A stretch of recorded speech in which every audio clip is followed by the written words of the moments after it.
अस्सलामुअलैकुम, welcome back to with Aamir. आज हम एक और साइट पर मौजूद हैं और इसकी स्लैब है, उसकी बोरिंग हमने स्टार्ट करवाई हुई है। कुछ यहाँ पे स्टील के रिलेटेड और कुछ इलेक्ट्रिक पॉइंट्स के रिलेटेड इंफॉर्मेशन कन्वे करने की मैं कोशिश करूँगा, ताकि जो हमारे साइट इंजीनियर्स हैं, कुछ डिज़ाइनर और कुछ वो लोग लाइक ठेकेदार कॉन्ट्रैक्टर, तो वो अंडरस्टैंडिंग हो उनको भी कि किस तरह जो है साइट पर कुछ पॉइंट्स को जो है वो पहले से ही मार्क करके रख लिया जाता है कि बाद में ड्यूरिंग फिनिशिंग जो है हमें कोर कट कम से कम करवाना पड़े। झरियाँ जो वाल की कटिंग होती है इलेक्ट्रिक के लिए, वो वाली कम से कम करवानी पड़े, लेकिन इन सेंस कि फ्यूचर में जो है वो परेशानी हमें कम से कम हो फिनिशिंग के हवाले से। तो उसके कुछ पॉइंट्स हैं हम डिस्कस करेंगे। सबसे पहले हम स्टील पर बात करते हैं। तो ये हमारी टॉप एक्स्ट्रा बार डली हुई है।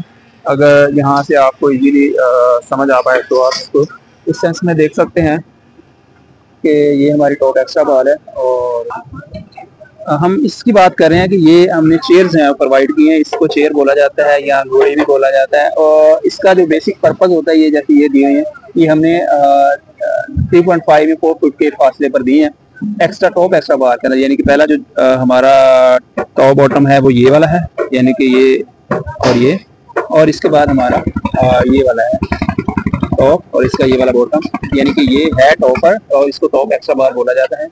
यहाँ से ये स्टार्ट हो गए, यहाँ से थ्रू आउट इस तरफ आ रही है और यहाँ पे ये कट हो रही है। आप जरा चेक कर रहे हैं इसको कवर प्रॉपर जो है प्रोवाइड करने के लिए हमने ये 4 इंचेस की जो है वो रखी है चेयर। इसको चेयर बोला जाता है घोड़ी, जैसे मैं पहले बता चुका हूँ। तो ये कवर इसका बेसिक पर्पस होता है कि ऊपर वाले स्टील को नीचे वाले स्टील के दरमियान जो स्पेस है उसको प्रॉपर रखे और उसको जुड़ने ना दे। और इसके अलावा ये कॉर्नर पर जो एक्स्ट्रा बारें हमने दी हैं ये वाली, इसका जो बेसिक पर्पस है वो ये है कि जो ये वाला जॉइंट है, ये जंक्शन बन रहा है, इस जंक्शन के लोड को इस दीवार और इस दीवार के साथ कंबाइन कर दे, यानी कि इसको आपस में बाउंड कर ले, जोड़ ले।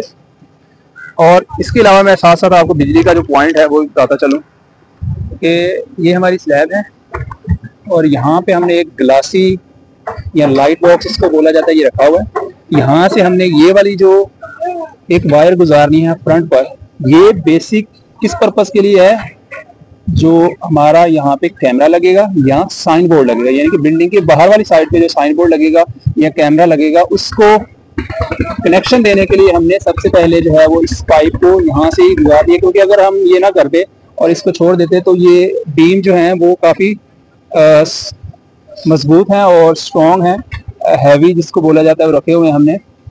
स्पैम बड़ा इसलिए इसके अंदर कटिंग जो है वो पॉसिबल ना हो पाती और इसकी कटिंग ड्यूरिंग फिनिशिंग काफ़ी मसाइल पैदा कर सकती थी, इसलिए हमने इसको पहले ही रख दिया। तो ये वाला पॉइंट है जो पहले रख लेने चाहिए। और इसके अलावा ये एसी के पाइप, इसको स्लीव भी बोला जाता है, कॉपर वायर है उसको गुजारने के लिए। इसके साथ इसका जो है इलेक्ट्रिक कनेक्शन, ये वाली हमने कनेक्शन दे दिया। अब आप पूछेंगे कि इसको इस दीवार से पीछे क्यों रखा है, क्योंकि यहाँ से हमारी जो है दीवार गुजरनी है और एग्जैक्टली 9 इंच की जो दीवार है उसके साथ ये वाला हमने प्लेस किया है कि दीवार के साथ ये ऊपर की तरफ मूव करे। तो हम कोशिश करेंगे कि जब हम यहाँ पे ब्रिक वर्क या ब्रिक मैसनरी करें उसके साथ इसको हम ऐड करते हुए अंदर की तरफ जाएं। और इसके अलावा इसी तरह ये आप देख रहे हैं कि पाइप जो खड़े हुए हैं ये स्लीपें रखी हुई हैं एसी के लिए। अब इस पे एक और क्वेश्चन रेज होता है कि ये 2 पाइप क्यों रखे हो, यहाँ पर तो एक ही एसी लगना है।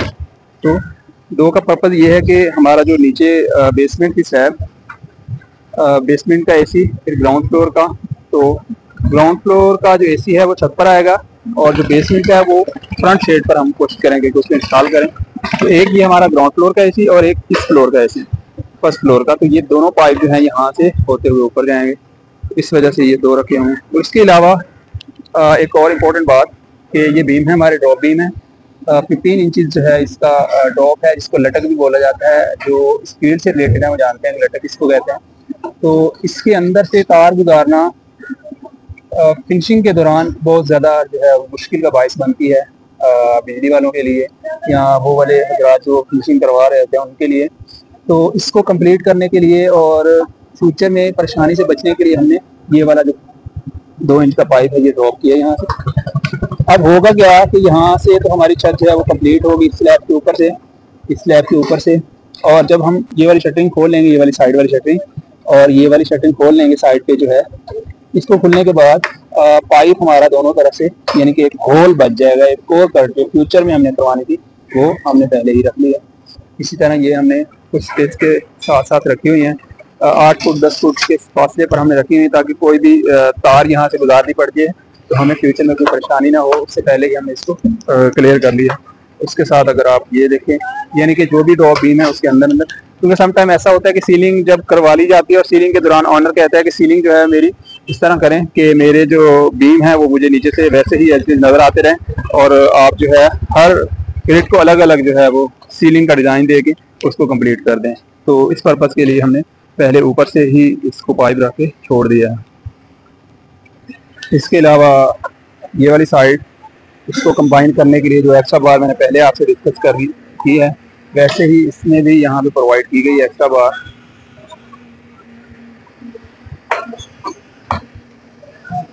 इसके साथ हमारी जो पोरिंग है वहाँ पे फर्स्ट इसको जो है इम्प्लीमेंट करवाना चाहिए। ये साइट इंजीनियर जो साइट पर सुपरवाइजर होते हैं वो देख रहे होते हैं कि पोरिंग सबसे पहले कहाँ से स्टार्ट करवानी चाहिए, उसके पहले हम डिस्कस करते हैं पर्सन। एक और पॉइंट बीम के कॉलम के हवाले से, ये हमारा कॉलम है, ये नीचे से आ रहा है, आप इसको देख रहे होंगे। इसमें काफ़ी सारे जो है वो स्टील हैं, नंबर ऑफ बार ज़्यादा हैं, तो इसको इनकी प्लेस यानी कि कवर जो है वो पूरा रखने के लिए इनकी सेंटर स्पेस जो है ये वाली, इसको इक्वल रखने के लिए हमने इसका एक और सोल्यूशन जो है वो फाइंड किया था कि हमने इसके टॉप पर जो है इसकी स्पेस पूरी करके एक एक रिंग ऐड करवा दिया है। क्योंकि इसका होता ये है कि जैसे ये जंक्शन एक बना हुआ है, यहाँ से भी बीम आ रहा है, वहाँ से भी बीम आ रहा है, यहाँ से भी और यहाँ से भी, तो यहाँ पे जंक्शन बन जाता है और स्टील जो है वो अपनी जगह जो है बनाने के लिए स्टील फिक्सर जो है जगह मैनेज करने के लिए सरियों को, इन स्टील्स को बार्स को साइड पर मूव करवा देते हैं, थोड़ा चेंज कर देते हैं, रद्द बदल कर देते हैं। तो उसको बेहतर करने के लिए हमने पहले ही सारे कॉलम जो है उनके ऊपर एक एक रिंग जो है वो प्लेस कर दिया है कि ये पोरिंग से पहले पहले अपनी प्लेस में ही रहें। जब वाइब्रेटर चलाया जाता है तो उसकी वजह से भी किसी तरह की दिक्कत ना बने। जैसे ये आपको देख रहे हैं, आपकी साइड पर जो है वाइब्रेटर जो है चलाया हुआ है हमने। वाइब्रेटर यूज करने का पर्पज ये होता है कि हनी कॉमिंग नहीं आती। शटरिंग जब हम खोलते हैं तो साइडों पे आपको कुछ मक्खियां नजर आ, यानी कि बजरी बजरी नजर आ रही होती है क्रश, और उसमें आप मतलब ऑनर एज अ ऑनर देखें तो आप ये कह रहे होते हैं कि यहाँ पे पोरिंग अच्छी नहीं की गई। तो इसको कंप्लीट इसको रिमूव करने के लिए हमने वाइब्रेटर का यूज करना है। और दूसरा ये है कि हमने क्या करना है, सबसे पहले हमने बीम जो ड्रॉप है, जो लटक है, उसको पोर करना है, उसको कंप्लीट करना है। देन जो है हमने एक साइड से स्लैब शुरू करनी है ताकि वो पोरिंग हमारी इक्वल हो। अब बीम पहले भरने का, उसकी पोरिंग करने का पर्पज ये होता है कि हमारी जो शटरिंग नीचे लगी हुई होती है वहाँ पे लो होल जो होते हैं छोटे छोटे, कि शटरिंग कहीं से लचक ले जाती है। अगर हम एक सिरे से स्टार्ट करें उसका वेट जो है वो अनबैलेंस हो जाता है। तो इसका क्या पर्पज होता है कि ये जब तक हम स्लैब स्टार्ट करते हैं उससे पहले पहले ये जो कंक्रीट है थोड़ी ड्राई हो चुकी होती है, तो ये मजबूत कर लेती है, इनकी जकड़ लेती है। ये सारे जो पॉइंट्स हैं पहले ये आपको नज़र आ रहे होंगे, ये हमने बीम जो है स्टार्ट किए हैं। ये बीम जैसे ही पहले डाल लेंगे इसका बेनिफिट हमें ये होगा कि शटरिंग जो है वो बाउंड हो जाएगी, स्ट्रॉन्ग हो जाएगी, कि वो किसी तरह का लचक ना ले और हमारे लिए फ्यूचर में परेशानी का बायस ना बने। शटरिंग पे जो है वो लोड इक्वली डलता जाए सारे। इसके साथ कुछ और पॉइंट्स भी होते हैं जो मैं अभी आपसे डिस्कस करूंगा। अभी मैं आपकी जो बात है वो इन साइड से भी करवाऊंगा वाइट सूट में, अगर आपको नज़र आ रहे हैं यहाँ पर। तो ये कॉन्ट्रैक्टर हैं, almost 25 years of experience in commercial building, और इनके जो राइट साइड पर खड़े हैं वो हमारे सुमैर भाई बिजली का काम करते हैं। और ये काम जो इलेक्ट्रिसिटी का मैंने आपको दिखाया है, ये पाइपिंग जो की हुई है ये इन्होंने ही की है। और ये अभी ऑन साइड पोरिंग के दौरान खड़े हैं कि अगर कहीं से कोई पाइप डैमेज होता है, क्योंकि व्हील बैरर चला रहे हैं, और इसकी वजह से अगर कहीं से कोई पाइप डैमेज होता है या किसी भी तरह का कोई इशू बनता है तो उसको पहले ही रिजॉल्व कर लें, ताकि फ्यूचर में जो कटिंग है उससे भी बचा जा सके। जहाँ जहाँ पे हमने पॉइंट अपने प्लेस किए हैं उनसे भी उनकी भी केयर हो सके। बीम के अंदर स्टील कौन सा यूज़ किया गया है, छत के अंदर कौन सा यूज़ किया गया, मैं ऑलरेडी आपसे डिस्कस कर चुका हूँ। और इसी तरह जो टॉप एक्स्ट्रा बार है इसके अंदर मैं आपको एक बार अगेन जो है वो बता देता हूँ कि हमने यहाँ पे 1 फुट यानी कि 12 इंच स्पेस रखी है सेंटर वाली, और यानी कि अगर आप देखें कि टॉप बार की हमने 12 इंच रखी है और शॉर्ट बार जो है वो हमने 8 इंच और 9 इंच प्लेस किया है डिफरेंट स्पैम्स के अकॉर्डिंग, स्ट्रक्चर ड्राइंग के अकॉर्डिंग। और इसकी फर्दर हम वीडियो भी बनाएंगे, डिटेल बहस करेंगे कि एक्स्ट्रा बार जो है कहाँ कहाँ पे और कितने स्पैम पर जो है वो प्रोवाइड करनी चाहिए और उसकी स्पेसिंग जो है वो कितनी करनी चाहिए। ये आप देख रहे हैं, जैसे मैं पहले कह रहा था कि बीम की जो है वो कोरिंग हमने पहले कर ली है, तो ऊपर से आपको सील नज़र आ रहे होंगे। तो अभी इसके ऊपर एक और लेयर जो है वो कंक्रीट की दिखेगी, नीचे वाले के साथ वो बॉन्डिंग भी करेंगे। इसके ऊपर ही हमने वाइब्रेट लाया था, और इसकी जो स्लैब की जो कोरिंग है हमारी 7 इंचज़ है, और ये 4 इंच तक जो है हम कोरिंग करनी है, और 3 इंच की एक और लेयर जो है इसके ऊपर से गुजरेगी, और उसके ऊपर हम फिनिशिंग फाइनल टच जो है वो देंगे। और ये भी एज चीज़ हमारे पास जो है वो AC के पॉइंट हैं रखे हुए हमने कॉपर वायर डालने के लिए। ये हम आ गए हैं चौधरी रहमत साहब हैं, जैसे मैंने पहले आपको बताया 25 होती है उनका एक्सपीरियंस है।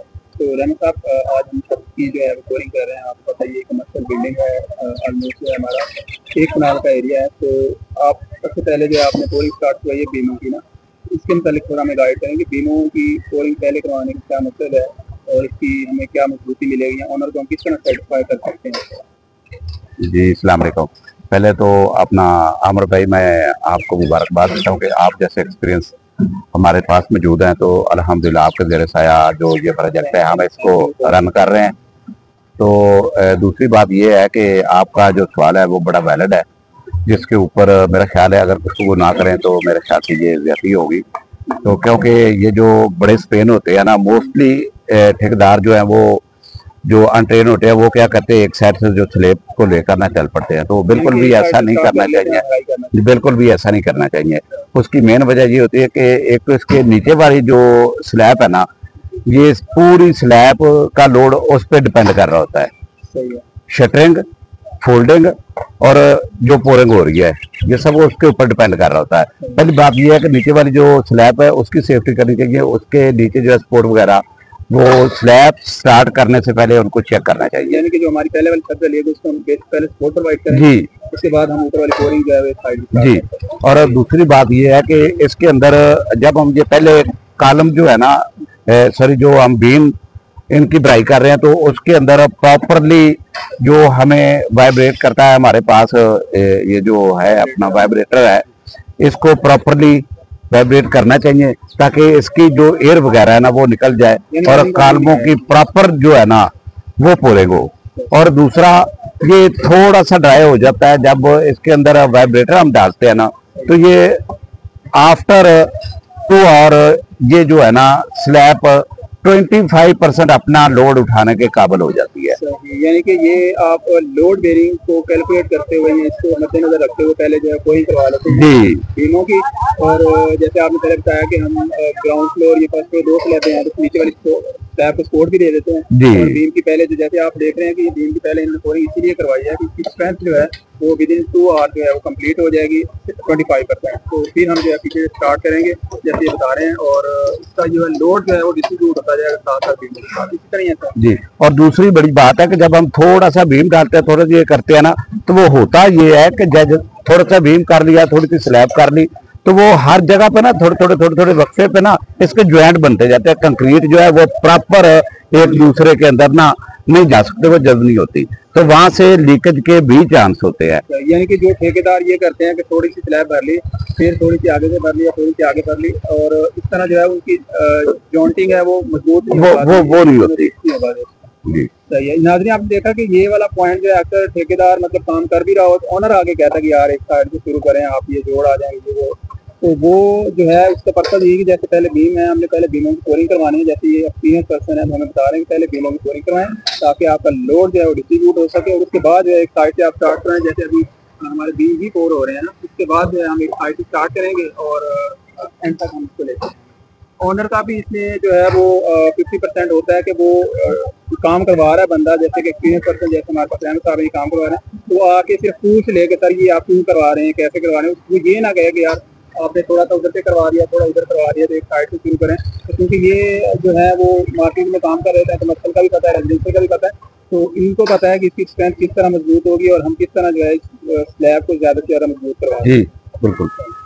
तो इसके अलावा हमने बिजली के पॉइंट भी कुछ रख दिए हैं, जैसे आपने देखे हैं, और लड़के जो हैं आपके काम भी कर रहे हैं। तो जब ये हमारी स्लैब डल जाएगी कि हम बीम डाल देंगे, उसके बाद ये इसके ऊपर वाइब्रेटर की तो जरूरत नहीं है, जैसे हमने पहले वाइब्रेटर एक बार चला लिया, उसके बाद तो जरूरत नहीं है हमें। उसके बाद हल्का फुल्का होना चाहिए बिल्कुल, जैसे बीमों के अंदर तो प्रॉपरली होना चाहिए।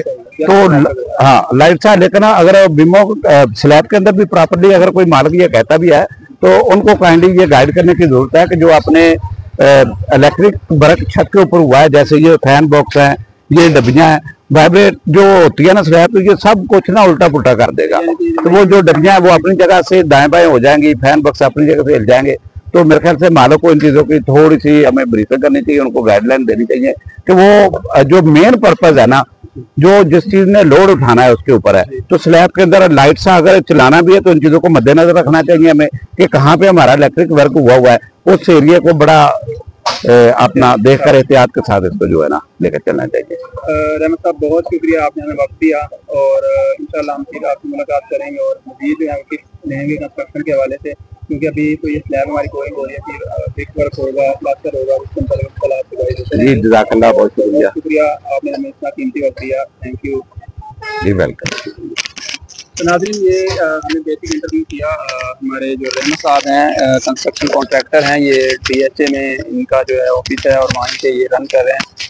अल्हम्दुलिल्लाह से इनकी जो है 15 से 20 साइटें जो है वो चल रही हैं कंस्ट्रक्शन के हवाले से विद इन लाहौर जो है ना, और ये काम करवा रहे हैं। प्रॉपर कमर्शियल का ज़्यादा ये काम करते हैं क्योंकि एक्सपीरियंस इनका ज़्यादा है कमर्शियल के हवाले से, और ये जो है वो बिल्डिंग बहुत कॉस्टली होती है, हाई राइज होती है, तो उनके हवाले से जो है इनकी रहनुमाई लेते हैं वक्तन फ़वक्तन मुख्तलिफ जो है वो कमर्शियल या कोऑपरेट सेक्टर के लोग जो हैं। और इसी तरह मज़ीद वीडियो हम इंशाल्लाह बनाएंगे स्लैब पोरिंग के बाद, और फिनिशिंग या फाइनल टच जो है वो भी दिखाएंगे आपको। तब तक के लिए अल्लाह हाफिज़।